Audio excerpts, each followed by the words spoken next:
ये जीव थक जाता है, निराश हो जाता है संसार में कर्म करते करते, लड़ते लड़ते। परमात्मा हंसता है, वो है ही आनंद स्वरूप, सतचित आनंद। ये परमात्मा का रूप है, स्वरूप है, ये उसके कोई गुण नहीं है, क्यों? वो तो गुणातीत है। अगर हम सतचित आनंद गुण स्वीकार कर लेते हैं उस ब्रह्म के अंदर, तो वो ब्रह्म सगुण हो जाएगा। हम गुण आरोपित नहीं कर सकते। ये सतचित आनंद स्वरूप है। परमात्मा तो आनंद स्वरूप है, वो हंसता है, जीव रोता है, वो हंसता है। इसका क्या प्रमाण है? उसका सीधा सीधा प्रमाण है श्रीमद् भगवद गीता।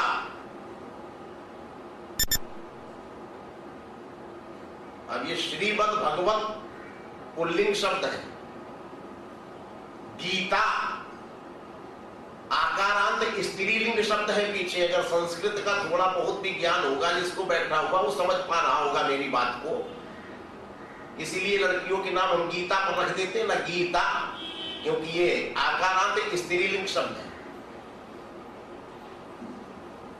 अब यहां आगे श्रीमद् भगवत गीता शब्द प्रयोग किया गया है।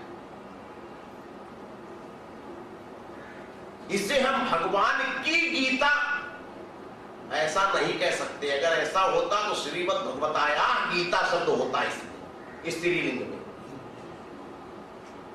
ये जो पुल्लिंग शब्द श्रीमद् भगवत किया गया है, इसका मतलब है, इसका सीधा सीधा श्रीमद् भगवद गीता का अर्थ है भगवान के गीत। श्रीमद् भगवतस्य गीता।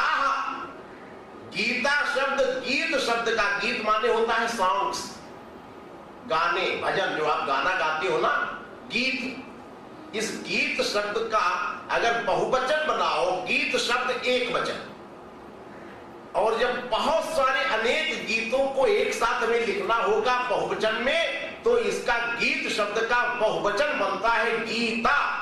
तो ये गीता शब्द स्त्रीलिंग नहीं है, ये गीत शब्द का बहुवचन है। श्रीमद् भगवतस्य गीता, अर्थात भगवान के द्वारा गाए हुए सॉन्ग्स, भगवान के द्वारा गाए हुए गाने, भगवान के द्वारा गाए हुए गीतों का संग्रह, उसे कहते हैं श्रीमद् भगवत गीता। ये गीता क्या है? भगवान के गीत है, भगवान की गीता नहीं है। याद रखना, क्या है? भगवान के गीत। ये भगवान ने गाने गाए, उसको संग्रह किया है व्यास जी ने। इसलिए भगवान की गीता इसे हम नहीं कहेंगे, इसे कहेंगे भगवान के गीत। ये गीता शब्द जो है गीत का बहुवचन शब्द है। अब यहां भगवान गीत गा रहे हैं, गाने गा रहे हैं। अब गाना आदमी दुखी में तो नहीं गाता, रोते में तो नहीं गाता। गाना तो खुशी में गाता आदमी, जब प्रसन्न होगा तब गुनगुनाता है उसे। अर्जुन रो रहा है, भगवान गुनगुना रहे हैं, इसका मतलब है कि वो सच्चिदानंद रूप है, तभी तो गाना गा रहे हैं। ऐसे युद्ध के प्रांगण में जहां मारने काटने के लिए सब खड़े हैं तैयार, वहां अर्जुन रो रहा है, गिड़गिड़ा रहा है, और भगवान बड़े प्रसन्न है, वो गाना गा रहे हैं। उनके गाए हुए गीतों को फटाफट व्यास जी ने नोट कर लिया। ये भगवान के गाने हैं, संगीत है। इससे सिद्ध हुआ कि परमात्मा का स्वभाव है सच्चित आनंद, वो तो प्रसन्न चित्त, उसके अंदर कहीं भी विषाद नहीं। भगवान हंस रहे हैं, अर्जुन रो रहा है। अर्जुन ने अपने सारे विषाद परमात्मा के चरणों में उड़ेल दिया। जब अर्जुन के विद्वतापूर्ण प्रश्न हुए तो भगवान कृष्ण ने सांख्यों का वर्णन कर दिया, लेकिन वो दिव्य ज्ञान अर्जुन के लिए असफल हो गया। अर्जुन कहता है कि आपने ज्ञान को सर्वश्रेष्ठ बताया, मैंने भली बात समझा, फिर आप हमें युद्ध के झंझट में क्यों फंसाते हैं? ऐसा ही आप भी कुछ प्रश्न करते हैं कि महाराज आप ज्ञान का प्रवचन कर रहे हैं बैठे इस मंच से, तो आप ये भी कहते हैं ज्ञान परम श्रेष्ठ है। हाँ है, तो जब ज्ञान श्रेष्ठ है तो हमें आप सन्यासी क्यों नहीं बना लेते? सारे कर्मों का परित्याग करके मैं ईश्वर में तल्लीन हो जाऊं, फिर आप हमें वापस गृहस्थ आश्रम में क्यों भेज रहे हैं कि आप जाओ, अपनी पत्नी का पालन करो, बच्चों का पालन करो, अपने कर्तव्यों को निर्वाह करो? आप हमें क्यों प्रेरित करके उधर भेज रहे हैं? जब आप ज्ञान को इतना श्रेष्ठ बता रहे हैं, और मैं भली बात समझ रहा हूं कि ज्ञान वास्तव में श्रेष्ठ है, तो ये आपका प्रश्न करना ही मेरे सामने सिद्ध कर देगा कि जब मैं आपको प्रेरणा दूंगा कि आप दोबारा अपने घर लौट कर जाइए, पत्नी बच्चों का पालन कीजिए, और आपने जो ही प्रश्न किया कि महाराज जब ज्ञान श्रेष्ठ है तो मैं क्यों वापस लौट के जाऊं बीवी बच्चों के पास, तो मैं समझ लूंगा कि हमने जो ज्ञान की श्रेष्ठता बतलाई वो आप समझ ही नहीं पाए।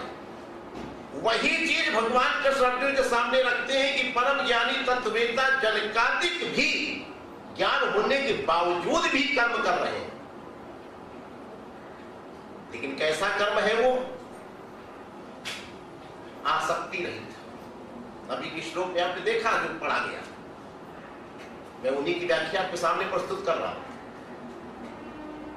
परम ज्ञानी भी है तो भी कर्म है उसके साथ। अर्जुन ज्ञान की श्रेष्ठता का प्रतिपादन जरूर करता है। अगर ज्ञान समझ में आ गया होता तो ज्ञानी की दृष्टि में युद्ध अर्थात सांसारिक कर्म खेल होता है और अज्ञानी की दृष्टि में झंझट होता है। अर्जुन ने जब ये प्रश्न किया कि आप युद्ध के झंझट में क्यों फंसाते हैं, तो भगवान कृष्ण अर्जुन का चेहरा देखने लगे कि अगर वास्तव में अर्जुन को ये विलक्षण ज्ञान समझ में आ गया होता तो अर्जुन को ये युद्ध खेल नजर आता, खेल समझकर युद्ध को लड़ता, लेकिन अभी युद्ध झंझट नजर आ रहा है। जैसे आपको सांसारिक कर्म, पत्नी बच्चों का पालन पोषण झंझट नजर आता है कि महाराज बड़ा झंझट है। मैं भी सुनता हूं, मेरे पास लोग आते हैं, डेली प्रवचन भी सुनते हैं, प्रवचन सुनने के बाद भी ज्ञानी भी हो गए हैं, कहते भी हैं कि महाराज अच्छा प्रवचन करते हैं, आपको समझ में आता है, इसलिए लगा कि आपको ज्ञान भी है। लेकिन ज्ञान होने के बावजूद भी जब व्यक्तिगत कमरे में बैठकर वो कहते महाराज कहाँ फंस गए इस घर गृहस्थी के जंजाल में, तो हम समझते हैं कि सारा प्रवचन धो दिया इन्होंने, कुछ नहीं आया समझ। अगर ज्ञान हो गया है आपको तो ज्ञानी की दृष्टि में तो ये सांसारिक कर्म खेल होता है। ये जो जंजाल, ये जो झंझट आप समझते हो, ये झंझट तो अज्ञानी की दृष्टि में होते हैं।